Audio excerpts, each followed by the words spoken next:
Alright, so today we're going to jump back in time to Renaissance England. But look, forget about stone and mortar for a second. We're talking about a time of massive cultural construction, a time when the very foundations of the English language as we know it were being laid. It's a pretty wild question, isn't it? I mean, we usually think of language as something that just happens, right? It evolves. But during this era, it was being actively and intentionally built.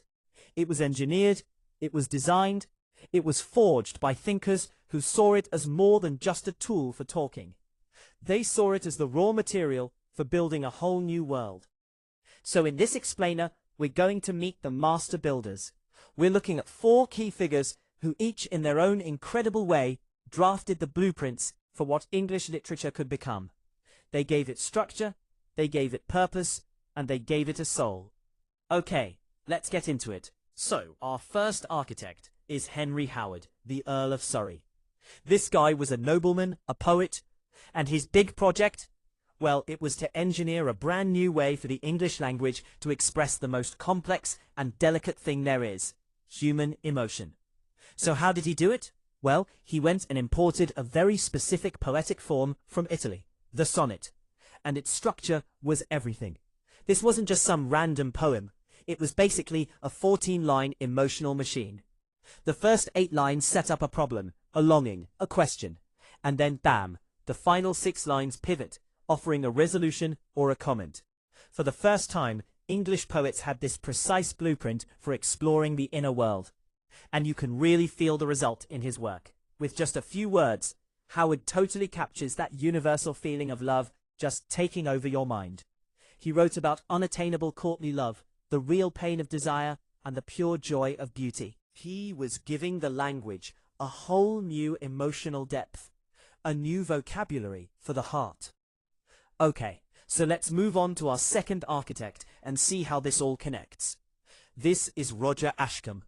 He was an educator, and his blueprint wasn't for poetry, but for the person reading the poetry. He was literally designing the ideal, well-rounded individual. You see, Ascham saw education as this holistic project. In his book, The Schoolmaster, he argued that learning Latin and Greek wasn't just about cramming knowledge into your head. It was about building moral character. But he didn't stop there. In another book, Toxophilus, which is all about archery of all things, he made the case that physical discipline actually sharpens the mind. For Ascham, a truly educated person had this perfect balance of mind, body, and a strong moral compass.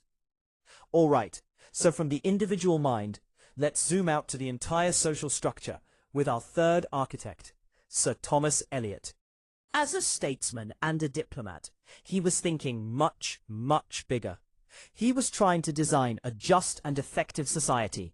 In his big work, the book named The Governor, Elyot's main argument was that a stable kingdom isn't built on brute force, but on the character of its leader.